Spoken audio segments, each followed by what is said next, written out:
version today. It is expected to pass.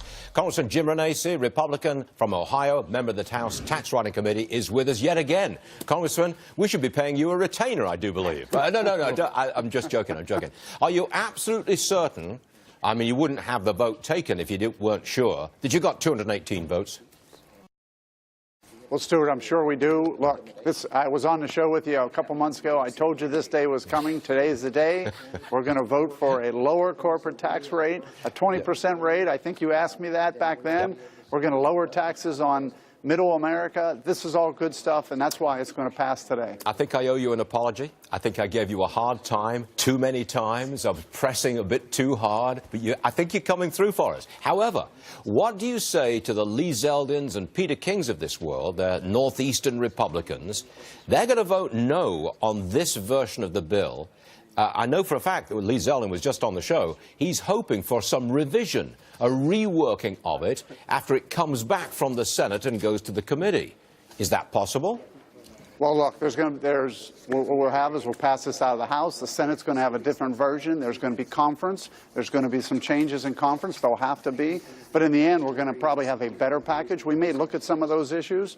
But quite frankly, it's still exciting to have this tax plan, the House tax plan, which actually cuts taxes already. When you double the standard deduction, 90-some%, I think it's 94% is what is being touted as people that will not itemize anymore. We're talking about 6% of the people that will be affected in New York and New Jersey, and not all in New York and New Jersey. Even in Ohio, some people will be affected. But in the end, because we're lowering the rates, if you do the return, I still think you have a lower tax rate.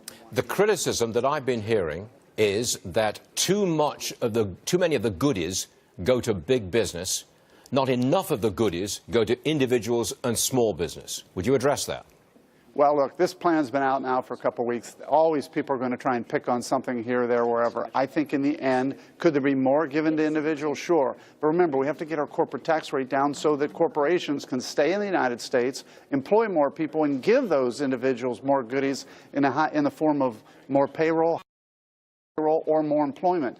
That's really the key. We've got to bring this corporate rate down so we can compete worldwide. Now, the big deal to me and to many investors is getting the corporate tax rate down and growing the economy. Now, Chairman Kevin Brady told me on this program that you're only going to get an extra ½ percentage point of growth in GDP if this plan is passed as is. That's a little disappointing, Jim, because a lot of us were hoping for 4%, maybe 4.5% next year. Well, I think we're going to get there. I think we're already at 3% as the way things are going. I think we'll continue to grow. These are estimates. Nobody really knows. If everybody knew, we'd all be wealthy people because we'd all be banking on certain things if everybody knew what the outcomes are. What we know is that we're going to get growth. What we hope to do is to get at least 1% growth. I think Chairman Brady's being very conservative, as I would, by saying here's what they're estimating the growth would be. But in the end, ultimately, we are going to get growth. It's going to grow the economy, and that's got to be the key. We've got to be able to move that number up. Congressman Jim Renacci, I want to thank you very much for being a part of this program for this entire year. You've helped us through the tax reform debate, and we appreciate it. Thank you, Jim. Thank you. Yes, sir. Now,